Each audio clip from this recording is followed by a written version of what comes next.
Bom dia, sexta-feira, véspera de fim de semana, aquele dia porque todos nós ansiamos, sobretudo à segunda-feira.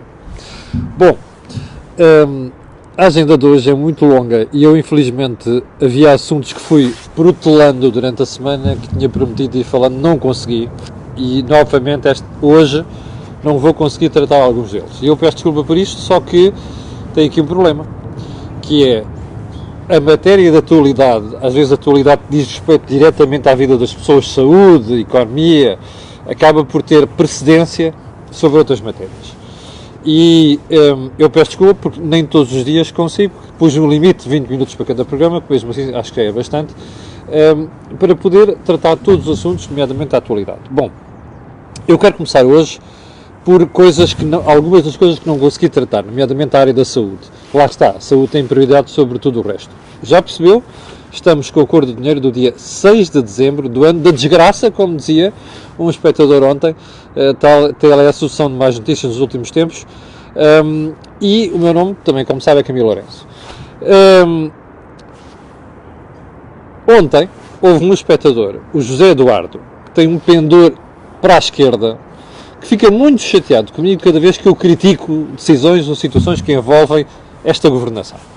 E até insinuava que eu e a Cofina, o grupo para quem eu escrevo, aliás, para o Jornal de Negócios, temos um problema com a Segurança Social.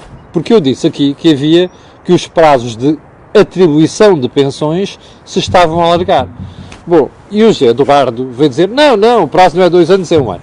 Eu não disse que o prazo era 2 anos, disse que havia casos em que pessoas estavam há 2 anos à espera da reforma. E mais, uma dessas pessoas escreveu-me.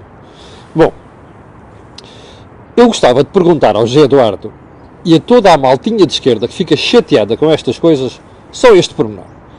Ponham-se no lugar das pessoas que meteram os papéis para a reforma, como se diz na linguagem popular, meteram os papéis para a reforma e estão há 5 meses sem reforma. Ponham-se no lugar delas. Acham que 5 meses é um tempo aceitável? Bom, primeira pergunta. Segunda pergunta. Onde é que as pessoas vão buscar rendimentos se já deixaram de trabalhar e ainda não têm reforma para viver? Sobretudo pessoas em situação económica débil. Se acham que isto é um prazo aceitável e se querem defender governos e políticas que promovem isto, defendam. Eu nunca na vida me vão apanhar nesse grupo. Seja um governo de esquerda, seja um governo de direita. Capixa? Bom, segundo ponto, que eu vou ler depoimentos que recebi nesta semana e que vou ler quando chegar à altura dos hospitais. Mas, no período de ordem do dia, o primeiro ponto é este. O governo veio dizer que quer usar 500 milhões de euros para os planos de combate a incêndios. Bom, eu acho que esta gentinha, Ministro do Ambiente, aliás, o Ministro do Ambiente soma uma sucessão impressionante de disparates nos últimos semanas. O Ministro do Ambiente está diretamente a responder ao broá criado pelo relatório do Tribunal de Contas, divulgado antes de ontem, que é as câmaras criaram planos de circunstância, ou seja, para inglês ver, para mostrar que estão preocupadas com os incêndios, para cumprir a lei. Mas, de facto, dali não se tira nada. Não há escrutínio, os planos não servem para nada, inclusive nas câmaras mais diretamente afetadas pelos incêndios. Bom, o Ministro do Ambiente, preocupado com isto, sai-se com esta. Ele ainda não percebeu que o problema de Portugal não é atirar dinheiro para cima do problema. Ou seja, nós temos este hábito desde tempos imemoriais, com particular incidência nas últimas décadas, que é, há um problema, chuta-se dinheiro para cima do problema. Razão pela qual eu já aconselhei amigos meus do PSD, quando criticam o SNS, não limitarem isto apenas a um problema de verbas e de dotações orçamentais. Porque não é apenas um problema de falta de dinheiro. É um problema de cabeça. Usar a cabeça para desenhar um sistema coerente. Um sistema eficiente, mas que ao mesmo tempo sirva da melhor maneira às pessoas. É isso que deve ser feito com o SNS. Bom, aqui é a mesma coisa. Atirar dinheiro para cima dos problemas, 500 milhões de euros. Isto não resolve nada. E o Sr. Ministro do Ambiente devia saber isto. Eu já não sei se é demagogia, se isto é só demagogia. Reparem, nós estamos no início de uma legislatura. É aquele período em que os governos deviam fazer as maiores patifarias, como costuma dizer. Para depois, na segunda metade da legislatura, serem um bocado mais simpáticos. Bom, eu sei que vêm aí as autárquicas, quer dizer, não sei o quê, e há muita gente dos partidos preocupada com isto, particularmente o PS. Mas, caramba, basta parar um bocadinho para pensar que isto não resolve rigorosamente nada. Bom, segundo ponto. Deve ter visto ontem, ainda bem que não sou eu a dizer estas coisas, desta vez foi a OCDE, foi analisar a carga fiscal dos últimos 53 anos nos países da OCDE. Surprise, surprise, só para os incautos, nós somos o país, ou um dos países onde ela mais subiu.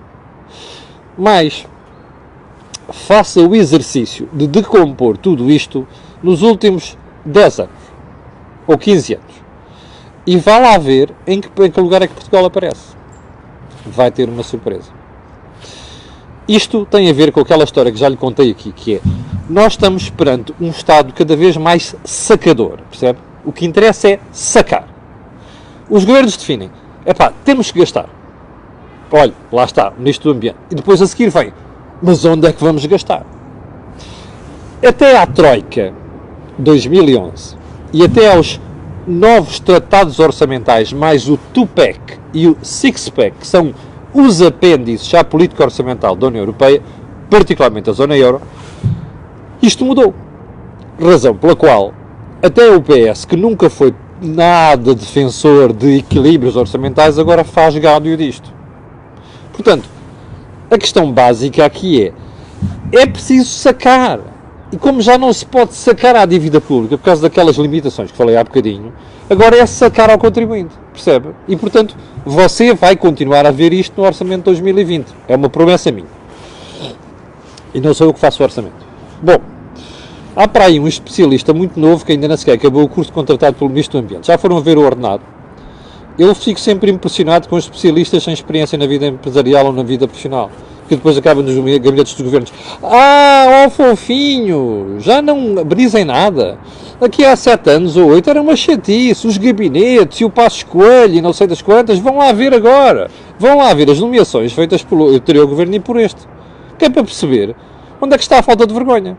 Já agora também a vossa falta de vergonha, que não abrem a boca. Esta então dá-me vontade de rir. Ontem conhecemos os dados do crescimento económico do terceiro trimestre dos países da União Europeia. Portugal, só há 4 países que crescem menos do que nós. Depois vem aquela história, mas está lá a Alemanha e depois isto baixa a média. Meus amigos, não vamos estar com desculpas. Isto é uma vergonha, percebe? Uma vergonha. Ouviu bem, só há 4 países que crescem menos do que nós. E isto é um grande sucesso. Olha, eu vou começar esta crónica hoje com aquela vigor do Sr. Presidente da República. Não é precisamente We did it! Exatamente, conseguimos, não é? Conseguimos ser um país que só tem menos de 4 crescimentos do que nós. Agora venham-me lá com a tanga, ok? Que não tem outra expressão. Tanga. Estamos a crescer mais do que a média. Who the fuck cares? O que interessa aqui é, nós estamos a ficar na cauda. Percebe? E cada vez mais. Estávamos em 2015, estávamos em 15º, depois para 16º, 17º, caramba. Daqui a pouco estamos lá atrás. Já faltou mais. Bom, daqui a pouco vamos ter a própria Grécia a crescer mais do que nós. Ok? Não é episodicamente, é de forma sustentada. Por este caminho. Bom, último ponto da prisão de ordem do dia. O CEO do Banco Paribas, em Portugal, como você sabe, e se não sabe, fica a saber, distraído, criou nos últimos anos centros de competências em Portugal. Alguns são call centers para servir outros mercados europeus. Isto não é nada de mal, ok? Há gente que odeia call centers, não sei o que. Bom, ele diz, o senhor Fabrice Segui, diz assim, devemos terminar o ano, entrevista ao meu jornal, o Jornal de Negócios, passa a publicidade, devemos terminar o ano com 6 mil colaboradores. Mas agora repara na chamada do jornal. responsável, o CEO do banco, alerta que subida dos custos pode reverter interesse na instalação de centros de competências em Portugal. Repara uma coisa, não estamos a falar de call centers, onde a questão do preço é talvez o aspecto mais decisivo. Estamos a falar de centros de competências. Bom, isto é um alerta. Houve outro alerta aqui, nem há 2 semanas, quando os responsáveis de empresas em Portugal vieram dizer assim, bom, atenção que esta brincadeira de darem para aqui a subir sistematicamente o salário mínimo pode pôr em causa uma série de empresas. Bom, eu na altura não comentei isto porque eu ia dizer uma coisa muito chata, que é assim, então quando o governo começou com aquele blitz todo, vamos aumentar o salário mínimo, não sei quantos, os patrões calaram-se. Até andaram, aceitam aqui, já sabem que não vão ceder, já sabem que o governo não vai ceder coisa nenhuma. Isto é tudo conversa, percebe? Bom, mas depois acordam mais tarde. Está aqui um alerta. Como você sabe, é a minha teoria. Eu acho uma vergonha quando uma empresa paga o salário mínimo. Porque acho que isto é culpa dos gestores, dos patrões, não é só dos trabalhadores sindicatos. Tem a ver com a formação das pessoas e por isso é que são pouco produtivas. Mesmo aquelas pessoas que não têm formação superior e não sei das coisas. Portanto, fica feita a minha declaração de interesses. Agora, há uma coisa que eu sei, como qualquer pessoa que lida com dinheiro e negócios todos os dias percebe, que é, se você começa a subir sistematicamente os custos de produção via custo salarial e você não tem uma evolução da produtividade, aquele produto fica mais caro face aos outros. Ora, quando fica mais caro, sobretudo em mercados onde a margem são cêntimos, isto é um cerilho e prejudica a competitividade dessa empresa. O mesmo é dizer, ela pode fechar as portas. Bom, está aqui um alerta. Bom, é óbvio que nós podemos responder isto e dizer assim, bom, lá está este senhor a defender custos baixos, não tem nada a ver com isto. Mas agora vamos imaginar que até está a implicar isto, ou melhor, está a insinuar isto, insinuar. Como é que isto se resolve? É muito simples. Nós temos que ir buscar progressivamente investimentos de valor acrescentado mais elevado para compensar isto. Ou seja, como não podemos competir nos custos, temos que competir na qualidade, no valor, na escala de valor, que é aquilo que se diz normalmente. Ora, isto leva tempo, mas é bom começarmos a preparar o país para isto. Você está a assistir a essa discussão? Não. Cada vez que o Primeiro-Ministro abre a boca é vamos aumentar os salários, olha os mínimos. Depois, como já aumentou o mínimo, fica muito próximo do médio, isso desencoraja quem está aqui no médio, olha, vocês aumentem o médio. Mas espera aí, este senhor tem algum conhecimento de empresas para estar a afirmar isto? Isto é uma estupidez, isto é um disparate. Bom, fica feito o alerta, mais um. Um dia a gente acorda e depois tem um problema à porta. Então vamos lá, à agenda 2, e vamos voltar ao SNS. Acentua-se o caos nos hospitais. Ontem ficámos a saber que os responsáveis de cirurgia do Hospital de Faro vão se recusar a fazer urgências. Bonito. Ouviu bem? Responsáveis de cirurgia recusam-se a fazer urgências. Em Coimbra, os médicos começam a declinar responsabilidades naquilo que se vier a passar. Bom, isto não deve ser seguramente que eles não são profissionais. Eles juraram, não é? Há uma coisa chamada juramento de Hipócrates. Bom, não é por isso. É que o serviço está tão degradado, as condições estão tão degradadas que estas pessoas já começam a recear pela segurança dos doentes. E é por isso que fazem isto. Nós nunca vimos, nem no período da Troika, vimos tanto médico a protestar, tanto o hospital em ter uma má situação financeira, tantos casos gritantes de falhas. Percebe? Portanto, isto não será seguramente pelos meus lindos olhos, ou porque os tipos são preguiçosos, ou então porque estão a querer tramar o governo. Isto é por condições reais que estão a passar no SNS. Bom, quero ver 2 depoimentos de espectadores nesta matéria, então eu vou-lhe dar 2 depoimentos. Um deles foi escrito no dia em que eu perguntei quantos mais Carlos Amaral Dias haverá pelo país fora que não são conhecidos porque não se chamavam, nem se chamam Carlos Amaral Dias. Ouça este. No verão de 2018, em Faro e em plena rua, tomba desamparada, mesmo à minha frente, uma senhora com AVC. Ouviu bem? Acidente vascular cerebral. Imediatamente liguei para o 112, em que foram passando a chamada por várias pessoas, 3, até confirmarem que vinham o caminho. Demoraram 23 minutos, foi o que me aconteceu a mim, quando eu uma vez chamei o INEM, quando uma senhora caiu à minha frente, num café. Até confirmarem que vinham o caminho. Demoraram 23 minutos a chegar ao local. Quando chegam, reparo que são 2 miúdos muito novinhos. E um diz assim, amigo, então o que é que se passa? A ambulância pertencia ao INEM, mas esses miúdos não. Era um pessoal socorrista voluntário da Cruz Vermelha. Mais tarde, liguei indignado para um amigo do INEM para tentar encontrar uma resposta para aquilo. E ele apenas me disse, então o que é que queres? Não há pessoal em ambulâncias. E é isto. Percebe? Portanto, a pergunta que eu fiz sobre quantos Carlos Amaral Dias haverá pelo país a passarem por aquilo que aconteceu com ele esta semana e que foi para os anjinhos à conta disto, não é? Está aqui a resposta. É que há por aí muitos casos, só que as pessoas não são conhecidas, não são VIPs, não têm projeção mediática e depois isto fica esquecido. Isto está um caos. Quer ver mais? 50% dos hospitais e empresas estão falidos. Diz o Conselho de Finanças Públicas, não sou eu. Percebe? Eu ando a dizer isto há meses. Você recorda-se que aqui há uns 4 ou 5 meses comecei a perguntar qual era a situação dos hospitais de capital. Estão falidos. Percebe? E já agora fica por responder à pergunta que a senhora Marta Quase Temido nunca aborda. Nem o Ministro das Finanças. E infelizmente há jornalistas que se espetam os microfones à frente das câmaras e que não fazem estas perguntas. Que é assim, vocês são capazes de me dizer quanto é que é preciso meter de capital naqueles hospitais para eles deixarem de estar falidos? Valia a pena perguntarem isto. Sabe uma coisa?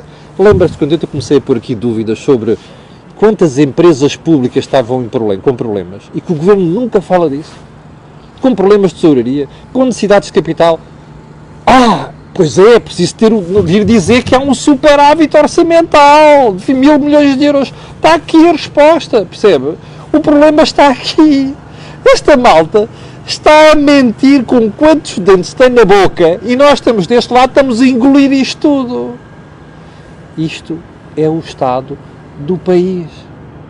Percebe? Isto é o estado das contas públicas em Portugal e andam-nos a contar histórias. Bom, mas espera, porque você nos próximos meses vai ter notícias sobre estes hospitais e sobre outras empresas públicas e vai ver o impacto que isto vai ter nas contas públicas, ok? Você vai ver. Bom, só um último ponto em relação a isto. Sabe o que é que vai acontecer? É que você vai pagar por isto. Porque esta marmelada toda vai sair dos cofres do Estado, ou seja, daquilo que é a sua contribuição como contribuinte, aqueles que pagam, não é? Para resolver problemas destes. Bem, ponto seguinte. Esta devia ter aberto o programa de hoje, mas eu guardei para agora. Você ouviu ontem, o país acordou com a notícia que o Governo vai aligeirar as regras das PPP, parcerias público-privadas. Espera aí. Eu ouço há 10 anos toda a esquerdinha a chorar babirranho, a gritar palavras e impropérios contra as PPP. Olha, é rendas excessivas nas rodovias, é rendas excessivas nos hospitais. Há 3 meses você teve um debate rasteiro, lamentável, vergonhoso, um nojo sobre PPP na saúde, em que o Governo acaba com 3 PPP e vai acabar com elas todas, percebe? Porquê? Porque está borrado de medo, desculpa-me a expressão, porque sabe que aqueles hospitais são mais bem geridos que os públicos e não quer indicadores de comparação para dizer assim, vocês são os idiotas a gerir isto. Está a ver? E agora, vem propor ou facilitar PPPs na habitação. O jeitinho é para quem? Fernando Medina, Câmara Municipal de Lisboa, que viu um projeto de PPP ali na Douro São Lázaro ser chumbado. E agora o Governo vem dizer assim, vamos isentar autarquias e regiões autónomas disto. Como? Espera aí, há 3 meses os PPPs não faziam sentido, agora fazem sentido porque dá jeito. É? Só uma coisa. Sabe o que são PPPs? Olha, em linguagem crua e dura é isto. O Estado não tem dinheiro para fazer investimentos. E mais, não quer que aqueles investimentos que tem que fazer depois caiam dentro da alçada daquilo que são os limites orçamentais da zona euro. Então o que é que faz? Desculpe lá. Estou com alergia e está um frio desgraçado hoje, sobretudo por causa do efeito do vento. Então o que é que faz? Diz assim aos privados, vocês constroem e eu depois pago-vos uma renda. Foi assim que nasceram as PPP. E foi assim que se abusou e usou das PPP. E chegámos àquilo que foi chegar ao período da troca, todos aflitos, não é? Porque não havia dinheiro para pagar aquela brincadeira. Mais. E depois aparece a malta que propôs aquilo, que começou com a esquerda, imagino só. Depois ouvi dizer, mas são rendas excessivas. Espera aí, foram vocês que as atribuíram. Você vai ver que daqui a 5 ou 10 anos vai estar alguém a tirar-se às PPPs da habitação que a Câmara Municipal de Lisboa e outros vão fazer, e depois criticam o Tribunal de Contas, que é uma instituição honestíssima, percebe? Às vezes atrasa-se, mas é honestíssima. Você vai ver que daqui a 10 anos vão estar a dizer assim, olha as rendas excessivas daqueles palhaços na habitação. Pois é, mas quem é que lhes abriu a porta? O Estado não tinha dinheiro para investir, anda para aí a dizer que vai investir nas rendas acessíveis, não sei das quantas, não tem dinheiro. E faz estas figuras. Isto é numa incoerência inacreditável. Eu só tiro uma conclusão disto. Os socialistas não aprendem, percebe? Nós, nesta altura, já passadas as dificuldades da Troika, devíamos estar a cuidar de não repetir erros passados. Os socialistas não aprendem, percebe? Bom, sigamos para mim. Porque é que se faz essa alteração agora? Está aqui, olha, porque aquilo que ele disse, não tem dinheiro para investir e, portanto, tem que ser os privados a fazer isto. Na habitação, estes senhores estão doidos, percebe? Isto é complexo ideológico, a habitação resolve-se num zap, percebe? Você mexe nas regras um bocado da habitação e em 5 anos estabiliza tudo. Há de haver um choque inicial de ajustamento, mas esse choque de ajustamento tem a ver com o facto de neste momento termos posto uma válvula sobre um bocado da habitação. Isto resolve-se rapidamente. Bom, só o último ponto. Sabe porquê é que isto acontece? Porque o Governo e a Câmara de Lisboa e outras câmaras estão urgentemente a necessitar de mostrar que o programa de rendas acessíveis vai funcionar. Não funciona. Eu ando aqui a dizer desde agosto deste ano. Recorda-se. Não funciona. Aqui no Jornal de Negócios. Não funciona. Isto é um fracasso completo e vai continuar a ser um fracasso. Ontem, o público trazia isto. Acho que era o público. Desculpe lá, que é para não cometerem uma injustiça. Eu acho que é o público, mas eu já denunciei isto em agosto. O Jornal de Negócios já falou disto. O ECO já falou disto. Eu acho que foi o público, mas deixe-me lá mostrar, que é para não ser injusto, ok? Cá está. O programa de rendas acessíveis está a falhar em todo o país. Pois é, não é só em Lisboa, é em todo o país. E sabe porque é que está a falhar? Porque isto não tem pés nem cabeça. Aliás, é interessantíssima a análise que diz aqui assim, há autarquias onde, mesmo que se baixasse 20%, já não resolvia o problema do arrendamento, é óbvio. Esta malta da política anda sempre atrasada em relação ao mercado. Tudo isto era expectável. Se você for ver os artigos de investigação em matéria de análise que já se fez sobre isto, há vários anos que a malta diz assim, atenção que isto vai correr mal. Isto está a correr mal. E agora, a culpa é dos privados. Não é. A culpa é daqueles idiotas que no poder político fazem estas coisas. Percebe? Chegamos ao final da conversa de hoje. Eu não o vou incomodar no fim de semana. Amanhã vou para Moçambique. Na segunda-feira, se hoje eu não cair, farei o programa de Moçambique. E terça-feira também. Quarta-feira, em princípio, regressarei a Lisboa. Portanto, no fim de semana não vou incomodar. Na segunda-feira, às 8 da manhã, de cá, não de Moçambique, farei o programa como normalmente. Quero desejar um grande fim de semana. Quero agradecer às 2.800, 900 pessoas que estão em direto o seu apoio e quero pedir aquilo que peço sempre, que é colocarem um gosto e fazer partilha nas redes sociais, porque aquilo que houve aqui não houve em mais sítio nenhum. Obrigado, com licença e até segunda-feira.